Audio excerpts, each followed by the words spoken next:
네, 오늘 마태복음 5장입니다.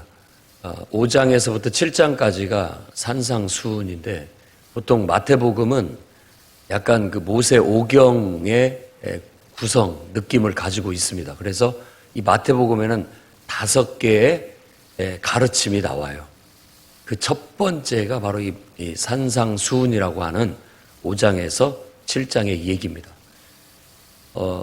이 말씀을 더 설명할 수도 있고 더 자세히 말할 수도 있는데 그런 것을 떠나서 이 말대로 여러분이 살아가시기 바랍니다. 그대로 실천하시면 되는 겁니다. 이 예수님의 가르침은 지금까지 우리가 봤을 때 핵심이 뭐냐면 하나님의 임재를 받아서 사는 삶, 천국에 대한 얘기를 하고 있는 거예요. 그러니까 이 산상수훈을 이름을 붙이라면 어떤 천국의 삶에 대한 가르침, 혹은 구원의 삶에 대한 가르침, 하나님을 믿는 신앙으로 사는 삶에 대한 가르침, 다양하게 붙일 수 있습니다. 인간으로서 가장 행복하고 복된 삶의 길, 이런 다양한 이름들을 갖다 붙일 수 있어요. 다 그런 내용이기 때문에 그렇습니다. 근데 이 마태복음은 천국에 대한 얘기를 하니까 천국이 가까웠다. 곧 천국이라는 게 우리가 앞으로 죽어서 갈 저 머나먼 세상이 아니라 하나님의 통치와 다스림을 따라 사는 삶. 내가 하나님의 천국에 들어갔다. 천국이 그들의 것이다. 라고 그 표현하는 모든 것들을 이제 저와 여러분들은 이 마태복음을 읽을 때는 하나님의 통치 속에 내가 쏙 들어갔다. 하나님의 다스림 속에, 다스림의 영역 속에 내가 참여했다. 이런 의미로 받아들이면 좀 더 현실적인 그런 마태가 말하고자 하는 이 성경에서 우리에게 가르치고자 하시는 참된 신앙을 배우게 되는 겁니다. 예수님의 가르침은 하나님이 지금 너희 가운데 임재하셔서 너희를 다스리시려고 하신다. 통치와 다스림을 다른 표현으로 하면 하나님의 은혜와 복된 축복의 삶이라고 말하는 거예요. 또 우리식으로 얘기한다면, 내 입장에서 얘기한다면 가장 내게 행복하고 복된 삶, 최고 좋은 삶. 그래서 우리가 천국이라고 얘기했을 때는 가장 좋은, 그렇죠? 그야말로 둘도 없는 내 세계에 가장 좋은 그런 곳이라고 말하는 것이고, 우리가 그런 것은 이 땅에서 어떤 상태냐? 하나님이 나를 찾아오셔서 내가 그분을 맞아들여가지고 그분이 내 속에, 내 마음에 보좌에 앉아 계시고 그분이 나의 왕이 되셔서 나를 통치하고 다스리는 그 상태.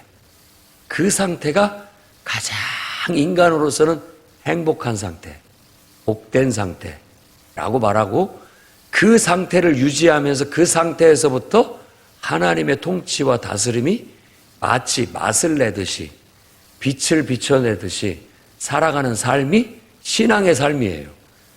우리는 신앙의 삶이라고 얘기할 수밖에 없는 그런 상황에 놓여져 있지만 실제로 말한다면 그것이 진리고 그게 가장 인간의 가장 행복한, 인간이 가야 할 길이라는 거예요. 진리의 길이라는 거예요. 그걸 깨우치고 있는 말씀입니다.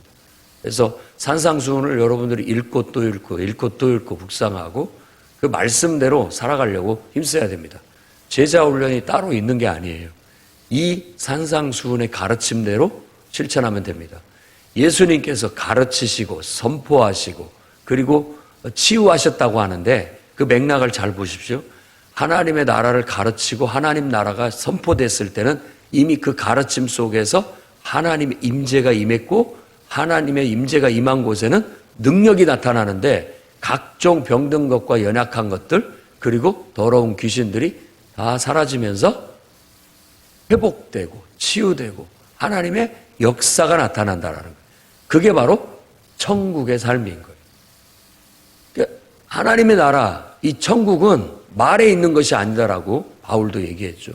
말에 있는 게 아니에요.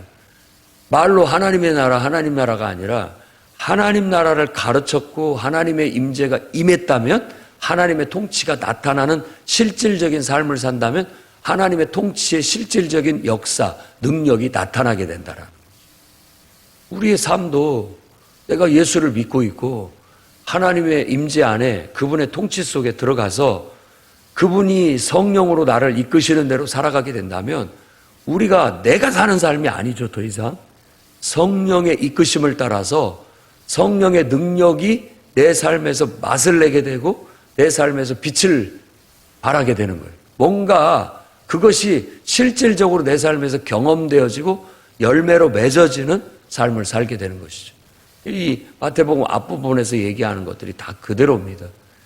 예수께서 성령이 임하셨고 물과 성령으로 완전히 성령 충만함을 받아서 그 부분에 성령의 이끌림을 따라 나아가서 준비되어졌고 사역을 할 때 천국을 선포했고 천국이 선포되자 그곳에는 천국의 능력들이 나타나서 많은 하나님의 영광이 나타나게 된 거예요. 그게 맛을 드러내는 것이죠. 이제 그것을 체계적인 가르침으로 정리해 놓은 게 5장부터 7장의 말씀이에요. 1절부터 이제 1, 2절은 산상수훈에 대한 그것을 얘기하고 있다라는 것을 배경으로 얘기하고 있고 3절에서 10절에 보통 우리가 팔복이라고 합니다. 근데 11, 12절까지 합친다면 9가지 복을 얘기하고 있지만 사실은 11, 12절은 앞에서 말하는 8가지 복에 대한 어떻게 보면 결론 부분이라고 보기 때문에 팔복이라고 보통 얘기를 합니다. 이 팔복이라는 이 복이 뭐냐? 마카리오이라고 해서 복이라는 단어가 몇 개 있는데 이 복은 행복을 말하는 거예요. 인간으로서의 가장 좋은 상태, 기쁘고 복된 상태, 그걸 행복이라고 얘기하는 겁니다. 그럼 어떻게 이런 행복이 찾아오느냐? 하나님의 임재가 내 안에 있을 때, 그리고 그 임재 안에서 내가 그대로 반응하면서 그 성령의 충만함과 그 충만함이 이끄는 대로 내가 반응하면서 살아가는 삶, 그 삶이 가장 우리 인간은 행복한 삶을 사는 것이다. 그게 인간이 가야 할 길이고 살아가는 방식이고 그게 진리다라는 걸 말하고 있는 거예요. 그래서 8가지 행복을 얘기하고 있는데 심령이 가난한 거, 애통하는 거, 온유한 자, 의에 줄이고 목마른 자, 긍휼히 여기는 자, 청결한 자, 화평하게 하는 자, 의를 위해 박해를 받는 자라는 8가지를 얘기했습니다마는 다양한 우리의 하나님의 임재 안에서 경험되어지는 것들을 말하는 겁니다. 심령이 가난하다는 것은 하나님 없이는 못 산다는 그런 상태를 말하는 거예요. 하나님을 간절히 하나님 없이는 못 삽니다. 하나님에 대한 필요가 가난함으로 묘사가 된 거예요. 그러니까 하나님 없이는 못 산다라고 생각하는 거죠. 여러분이 하나님 없이도 난 잘 삽니다 라고 했을 때 하나님이 여러분을 가난하게 하시는 겁니다. 병을 주시거나 물질의 어려움을 주시거나 자녀의 문제가 생기거나 남편의 문제가 생기거나 아내의 문제가 생기거나 가정의 문제가 생기거나 직장의 문제, 다양한 어려움과 문제를 주셔서 여러분을 가난하게 만듭니다. 하나님을 의지하지 않고는 하나님 도움 없이는 살 수 없다. 그래서 더 하나님을 찾도록 만드는 거예요. 근데 그렇게 하나님께서 사랑을 베푸실 때, 사랑의 매를 대실 때 오히려 더 튕겨져 나가는 사람들은 그건 정말 멸망의 자식이 되는 것이고요. 그런 상황에서 더 하나님을 찾아 더 놀란 가슴으로 붙잡고 나아가려고 할 때는 진짜 다시 정말 믿음으로 서게 되고 다시 행복을 예루살렘이 회복되듯 회복되는 은혜를 갖게 되는 겁니다. 애통도 하나님을 향한 간절한 그런 어떤 예배자로서 하나님을 향한 애통이라고 볼 수 있고 온유도 하나님에 대한 온유함이요. 의에 줄이고 목마르다는 것도 다 하나님의 뜻대로 바르게 살아야 되는데 그러지 못하는 것에 대한 간절한 마음의 표현이고 긍휼히 여긴다라는 것은 하나님의 긍휼을 담았다라는 뜻이고 청결한 자도 하나님의 그 깨끗함과 거룩함을 품었다라는 말이고 화평하게 하는 자도 하나님의 그 은혜를 받아서 내가 늘 평안하고 안정됨을 갖고 있어서 그 평안함이 또 다른 사람에게도 비춰지게 된다는 뜻이라고 볼 수 있겠고 의를 위해서 박해를 받는다는 건 늘 이렇게 하나님 임재 안에서 하나님의 성령의 이끄심을 따라서 살아가는데 현실과의 부딪힘을 말하는 겁니다.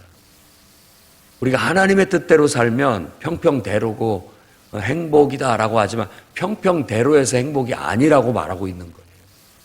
그건 내가 하나님의 임재 안에서 하나님의 뜻을 행하기 때문에 얻는 행복인데, 현실에서는 부딪힘도 있고 또 현실에서의 각박함도 있고 여러 가지 박해도 있고 어려움도 있지만, 그걸 어려움으로 보지 않고 그것 때문에 힘들어하지 않고 오히려 기뻐한다.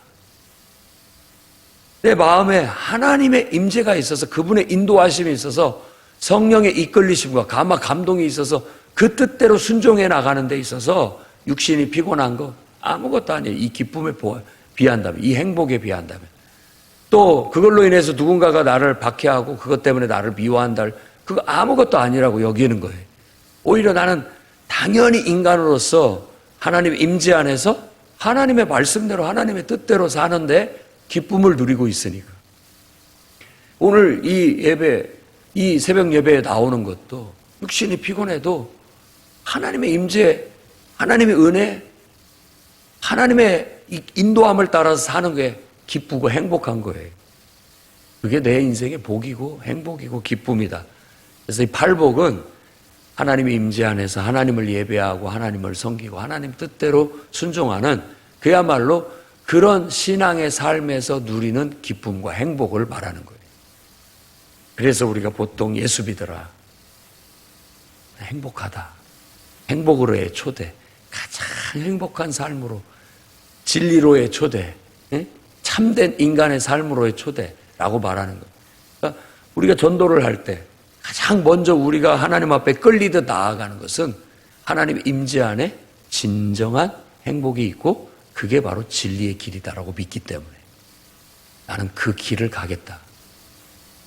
그게 육신적으로나 또 어떤 세상적으로 조금 힘들고 피곤하고 거친 삶이 된다 할지라도 그거보다 더 행복한 길은 없고 그보다 더 진리의 길은 없다라고 믿고 나아가는 겁니다. 그게 팔복이 주는 교훈이고, 자, 너희는 세상의 소금이다, 너희는 세상의 빛이다 라는 것이 똑같은 거예요. 하나님의 임재를 담아내서 정말 그분의 인도하심을 따라 그분의 말씀대로, 내 생각대로가 아니고 내 뜻대로가 아니고 내 감정대로도 아니고 오직 하나님의 임재 안에서 성령의 감동을 받아 그분 뜻대로 살아가니까 맛이 나는 거예요. 신앙의 맛이 있어야 여러분 가치가 있는 겁니다. 여러분들이 하나님을 믿고 섬기는데 하나님을 믿는, 또 하나님을 예배하는, 그리고 하나님의 인도하심을 따라서 순종하는 맛이 없잖아요. 어디다 쓰겠습니까? 아무짝에 쓸모없고 하나님도 인정을 안 하니까 버림받는 거고, 세상 사람들도 여러분들이 그런 맛이 없으면 다 여러분들을 욕합니다. 저 예수 믿는다고 하던 것들이 아주 뭐 하는 것들이야, 뭐 특별한 것도 하나도 없네, 다 똑같네 라고 말하는 건 우리가 부끄럽게 생각해야 될 일입니다. 내가 그들에게 지금 짓밟히고 있는 거예요. 짓밟히고 있는 거. 그걸 부끄럽게 생각해야 되는 거예요. 응? 너 교회 다녔니? 여태 몰랐다. 부끄러운 줄 알아요. 지금 내가 그 사람한테 욕을 먹고 있는 거예요. 짓밟히고 있는 것이죠. 어떻게 해야 되느냐? 야, 내 집안에 이런 문제가 있는데 정말 힘들어 죽겠어. 너 교회 다닌다며, 하나님 믿는 거 내가 지켜봤는데 나를 좀 위해서 기도해줘라. 네가 기도해주면 해결될 것 같다. 그게 여러분들이 맛을 내고 있는 거예요. 진짜 내가 믿는 사람으로서 그 사람한테 인정받고 있는 거잖아요. 겉으로는 야, 작작 교회 다녀라 뭐 이렇게 얘기했을지는 모르지만 정작 도움이 필요할 때 찾아와서 내게 기도를 부탁할 수 있고 할 수 있는 그런 믿음의 맛을 낼 수 있는, 진짜 실질적인 신앙의 능력이 맛을 내듯이 나타나야 될 거 아니에요. 나는 정말 몰랐지만 나도 만일 교회를 간다면 야, 난 네가 다니는 교회를 갈 거야. 왜냐하면 너는 내가 봤을 때 진짜 믿는 사람이야. 뭔지는 모르겠지만 너하고 너의 안에 하나님이 계신 것 같아. 이런 고백을 들을 수 있는 게 맛을 내는 것이고 빛을 발하는 겁니다. 그래서 두 가지 은유로 우리의 신앙생활에 제대로 된 신앙을 나타내라, 열매로. 그러면 맛을 내게 되는데 앞에 부분은 만일 우리가 제대로 신앙생활을 하지 못하게 되면 무시당한다라는 뜻이고, 제대로 신앙생활을 한다면 빛을 발하는 것처럼 많은 사람들이 내가 믿는 하나님을 칭찬하면서 나도 영광을 얻게 될 것이다라는, 하나는 부정적인 은유로, 하나는 빛은 더 긍정적인 은유로 얘기하고 있는 거예요. 여러분 신앙생활을 똑바로 잘해서 정말 여러분들이 하나님의 임재 안에서 성령의 인도하심을 따라서 제대로 된 믿음 생활을 알곡과 같이 해내서 인정받고, 하나님께도 인정받고, 믿는 자들 가운데도 인정받고, 안 믿는 사람들 속에서도 인정받는 소금과 같은 맛을 내는 삶을 살고 빛을 발하는 그런 삶을 사시기를 바랍니다. 그 다음에 17절에서 20절 말씀은 율법의 완전한 성취에 대한 교훈을 주시면서 결국은 예수님의 가르침이 뭐냐? 완전한 하나님의 말씀의 성취. 여기서도 강조하는 게 결국 신앙의, 이 예수님의 산상수훈의 가르침, 신앙교육, 제자훈련의, 그리고 또 모든 교회 안에서 예배의 목표가 뭐냐? 실천에 있습니다. 지극히 작은 교훈 하나라도 하찮게 여기지 않고 그것을 마음을 다하고 뜻을 다하고 힘을 다해 실천하는데 목표가 있다.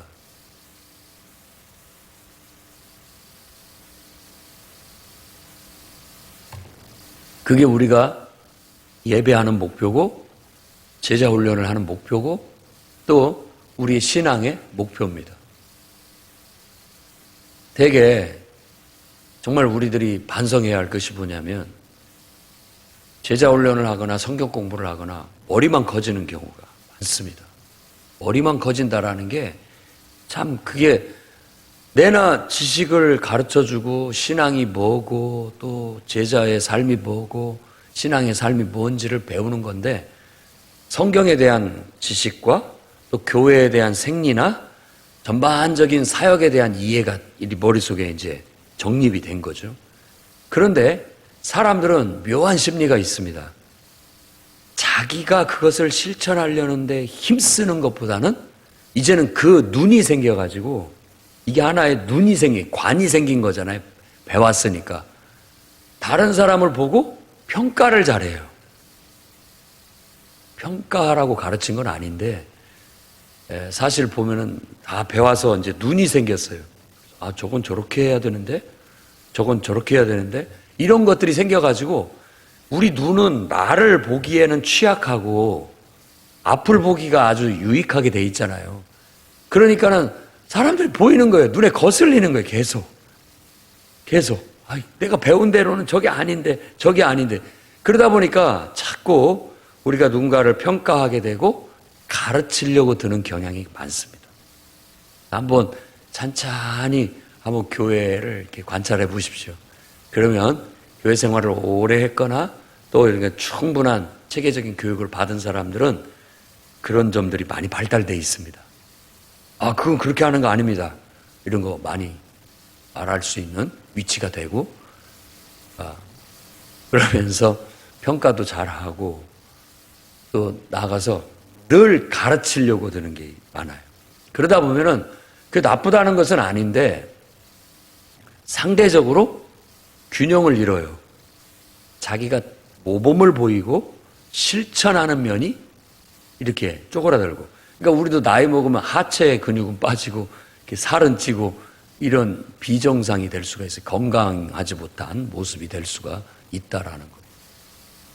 늘 하체를 튼튼하게 하려면, 우리의 기초 체력을 튼튼하게 하려면 내가 먼저 실천하는 거, 여기에 더 방점을 둬야 됩니다.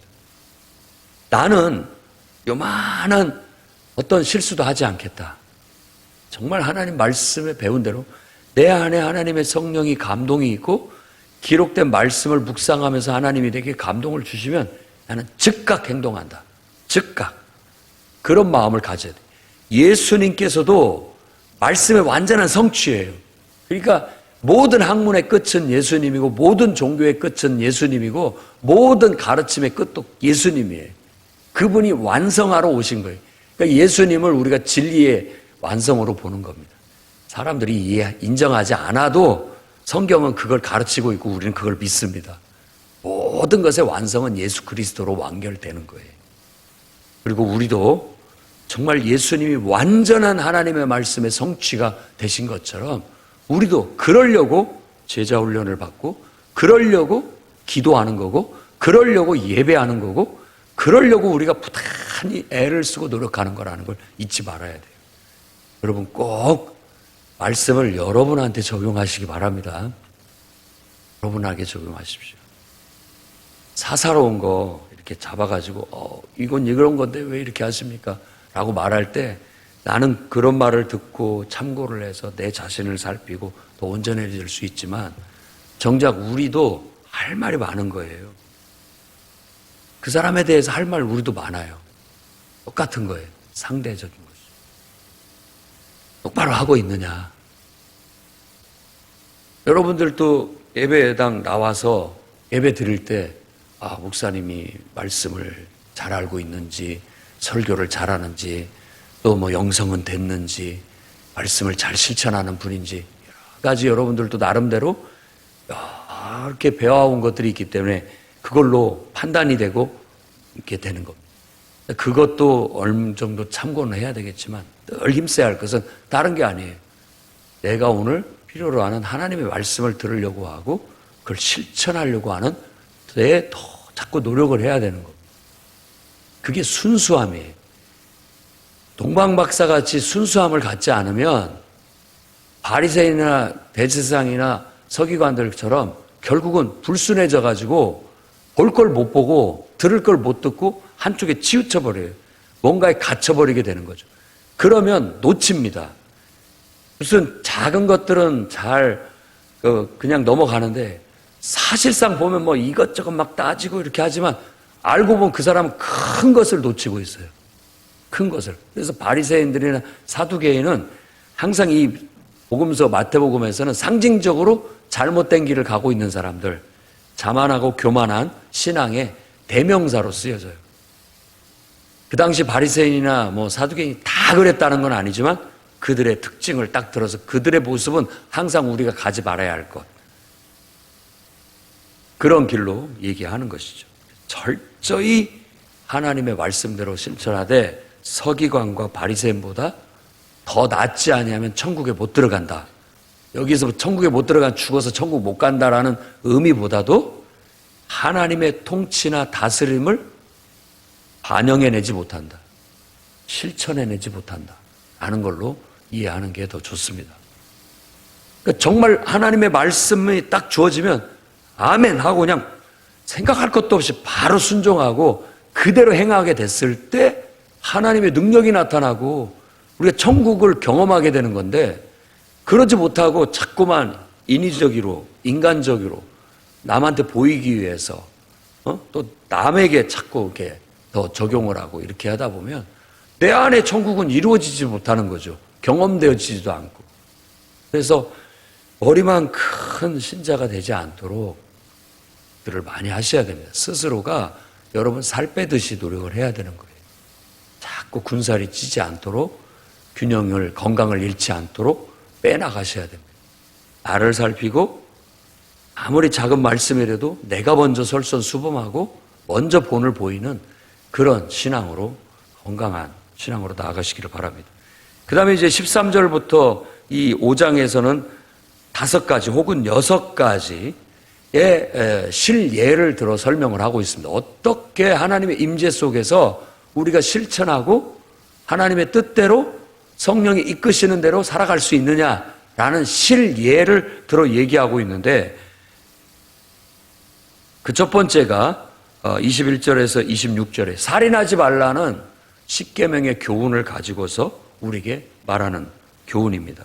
살인하지 말아라 라는 것은 십계명의 계명인데 사람만 안 죽이면 된다라고 우리가 적용을 할 수도 있겠지만 그 이상을 얘기하고 있어요. 뭐냐면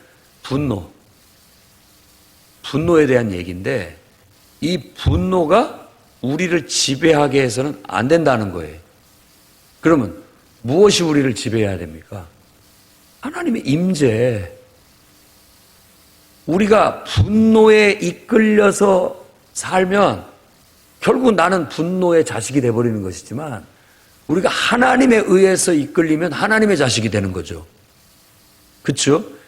근데 이 분노라는 것은 우리들의 안에 있는 감정이라는 에너지입니다. 근데 이 감정이라는 게 여러분 다 한번 솔직하게 얘기해 보십시오. 여러분이 여러분의 감정을 마음대로 통제합니까? 통제가 가능해요? 그러면 하나님을 의지하시기 바랍니다. 내 마음이 내 마음대로 안 돼요. 내 감정이 내 마음대로 안 된다니까요. 왜? 하나님만이 그것을 통제하실 수 있는 분이다. 그러니까 믿음으로 하나님께 의탁하고 하나님께 여러분 자신을 산 제물처럼 바쳐버리고, 하나님, 내가 내 인생을 내 마음대로 내가 주인이 돼서 내 마음대로 해보려고 했더니 나도 내 마음대로 안 됩니다. 하나님이 내 인생을 좀 맡아주십시오. 그리고 나를 좀 다스려 주십시오. 그래야 제가 온전하겠습니다. 그래야 내가 행복할 것 같습니다. 그래야 내 인생에 능력이 있을 것 같습니다. 라는 교훈을 주고 있는 거예요.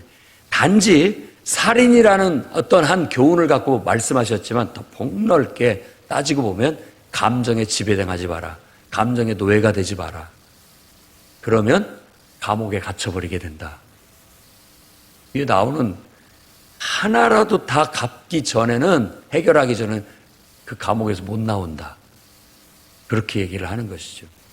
근데 우리가 그것에 따르지 않고 하나님의 임재를 따르고 하나님의 성령의 이끌리심을 따른다면 내 감정을 초월할 수가 있는 겁니다. 보통 우리는 제가 하기 싫어요. 죽어도 싫어요. 라고 얘기하지만 하나님 뜻이라면 죽어도 싫지만 따르겠습니다. 이게 산상수훈의 실예라는 거예요.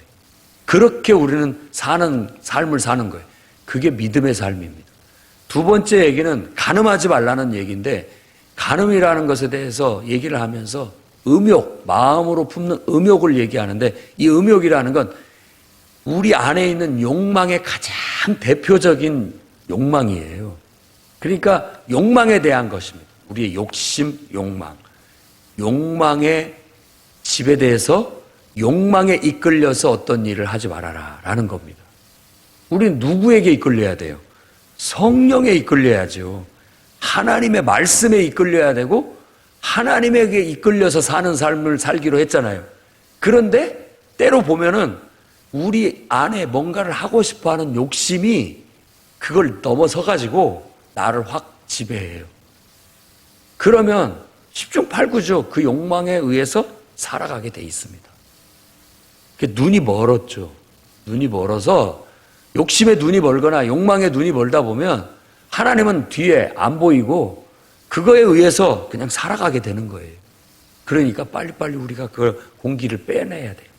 공기를 빼내서 그것이 하나님의 이끄심이나 하나님의 인도하심이나 하나님 말씀보다 더 커지지 않도록 자꾸 공기를 빼내고 줄여가야 되는 거예요. 그리고 그 욕망이 하나님의 통제 아래, 하나님의 다스림 안에 들어오도록 힘써야 돼요. 그래서 기도를 하는 겁니다. 이게 안 되니까. 기도는 구하고 두드리고 찾고 땀방울이 빗방울이 될 만큼 부르짖고 간구하는 것은 내 감정을 다스리기 위함이요, 내 욕망을 다스리기 위함입니다. 하나님의 지배 아래 두기 위해서 제멋대로 야생마처럼 망아지 마냥 제멋대로 날뛰지 못하도록, 내 감정이 통제 불가하게 제멋대로 날뛰지 못하도록, 내 욕심과 욕망이 제멋대로 발휘되지 않도록 하나님의 임재 속에 막 때려 누르는 거고, 하나님의 통제 아래 온유하게 잘 길들여지면 아무리 부정적인 감정도요 적절하게 쓸 줄 알게 되는 거예요. 필요에 따라서 하나님의 뜻대로. 우리 안에 있는 욕심 없어서 이게 없어진다는 뜻이 아닙니다. 하나님의 뜻대로 그 욕망이나 욕구가 잘 쓰여지는 거예요. 선하게. 그게 이 산상수훈의 핵심 가르침이라고 볼 수 있죠. 그 다음에 세 번째는 헛맹세하지 말고 맹세한 건 반드시 지켜라 라는 것을 통해서 정말 하나님을 믿는, 하나님의 임재 안에 있는 사람들은 하나님의 뜻을 따르고 하나님 말씀을 따르는 사람은 완벽하게 신뢰할 수 있는 사람이 돼야 된다. 그래서 옳다라는 건 옳은 건 옳다고 하면 되는 것이고, 아니다라는 건 아닌 건 아니라고 말하면 되는 거예요.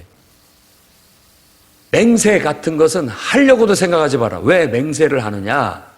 이건 자꾸만 믿을 수 없기 때문에 믿게 하려고 강조하다 보니까 맹세, 손에 장을 지진다.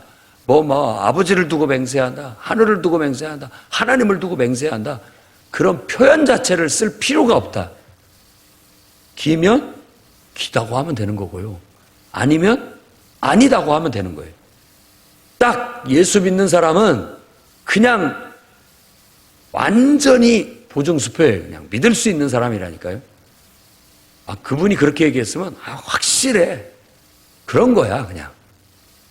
왜? 우리 안에는 거짓이 없어요. 하나님이 계시기 때문에. 거짓이 없어요. 하나님이 계시기 때문에. 어둠이 없다고요. 뭘 속이려고 하거나, 이렇게 감추려고 하거나, 이게 없어요, 그냥. 우리는 그냥 하나님의 임재 안에서 그대로예요. 그게 그리스도인의 신뢰예요.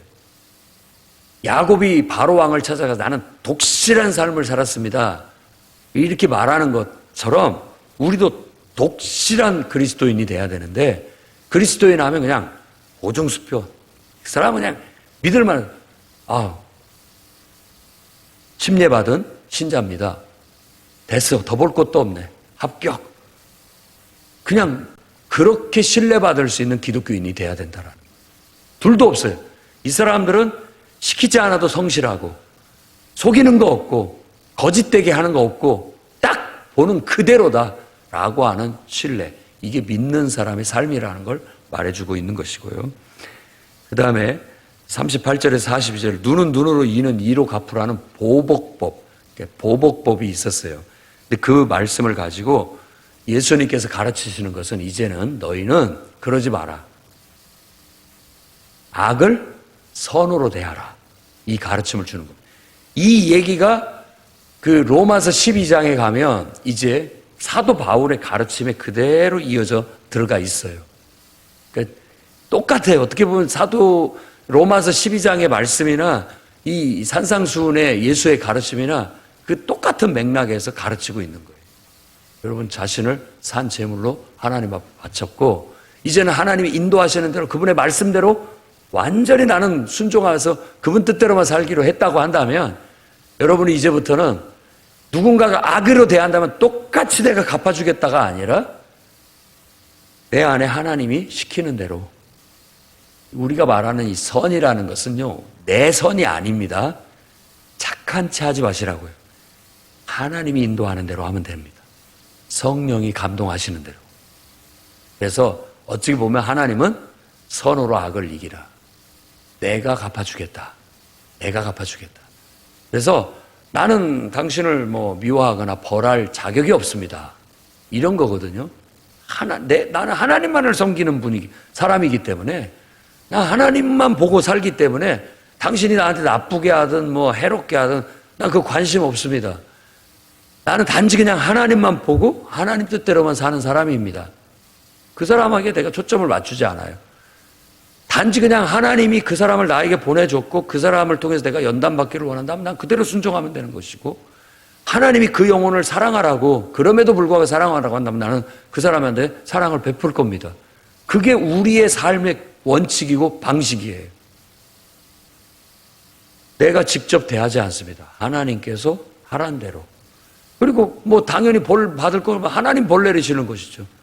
그래서 우리가 봤을 때는 하나님을 경험해 본 사람이라면 오히려 그런 사람들, 원수, 그런 사람들을 더 긍휼히 여기게 돼요. 저러다가 이거 나는 괜찮은데 저 사람 하나님 벌 받을 텐데. 불안해지는 거예요. 오히려 내가 더. 그러니까 오히려 그 사람을 그러지 않게끔 이끌려고 하는 우리 긍휼함이 나타나게 되는 것이죠. 잘 생각해 보십시오. 여러분들이 착한 채 하려고 하면 그건 하나님의 의를 이루지 못합니다. 그런데 하나님이 내 속에서 하라는 대로 하면 의가 이루어지는 거예요. 그래서 바리새인과 사두개인의 그 서기관의 의보다 훨씬 더 높은 의를 이룰 수 있게 되는 것이지요. 그러니까 오리를 가라, 그럼 십리를 가고, 왼뼘을 떼면 오른뼘 들려대라는 게, 따지고 보면 악을 선으로 대하라. 어떤 나한테 해로움을 준다 할지라도 하나님의 선하신 뜻 안에서 판단하고 하나님 뜻대로 반응해라. 이런 말과 같다라는 것이죠. 그 다음에 마지막으로 얘기하고 있는 게 원수 사랑입니다. 이웃을 사랑하고 원수는 미워하라 했지 않느냐. 근데 내가 너희들한테 말하는데 원수까지도 사랑해라. 그 원수 사랑은 하나님도 그 원수 같은 놈한테 해도 비춰주시고 똑같이 구분해서 좋은 사람이나 나쁜 사람, 내가 좋아하는 사람, 싫어하는 사람 가릴 것 없이 똑같이 햇빛을 주시고 똑같이 비도 주신다. 내가 원수를 막 억지로 사랑하는 착한 죄가 아니라 하나님 마음을 품고 하나님 마음으로 하나님처럼 대하라는 겁니다. 하나님은 그 사람을 그냥 똑같이 사랑하는 영혼으로 생각하는 겁니다. 계속 못되게 굴고 나쁘게 굴어도 하나님은 그 영혼을 끝까지 사랑하시는 하나님 사랑이에요. 그러니까 여러분들이 미워하고 정말 정내미도 뚝뚝 떨어지게 만드는 그 사람도 하나님이 위하시고 아끼시는 한 영혼이다라는 그 정도의 마음을 품고 하나님 마음으로 사람을 대하게 된다면 원수까지도 품을 수 있다 이렇게 말하는 겁니다. 그러니까 이게 내가 하는 게 아니죠, 전혀. 그냥 나는 뭐예요? 내가 뭘 하려고 도덕을 실천하고 선행을 실천하려고 하는 게 아니라 나는 그냥 하나님의 임재 안에서 하나님의 뜻대로 반응할 뿐이라는 거예요. 그런데 그 반응이 세상에서 말하는 도덕이나 윤리 기준보다 훨씬 더 높은 진짜 선행을 이루게 된다라는 것이에요. 여러분이 착한 채 하려고 선행을 하면요, 그건 세상의 은데 다 지푸라기 같아서 썩어버립니다. 그 진정한 선이 아니에요. 그 사람하고 상관없이 하나님 보고 했을 때 가장 순수한 선행이 되는 겁니다. 이게 바로 오늘 산상수훈의 말씀이고 하나님이 온전하신 것처럼 너희도 온전하도록 우리에게 권면을 하고 있고 명령하고 있습니다. 이 말씀대로 실천하는 여러분과 제가 되기를 주의 이름으로 축원합니다.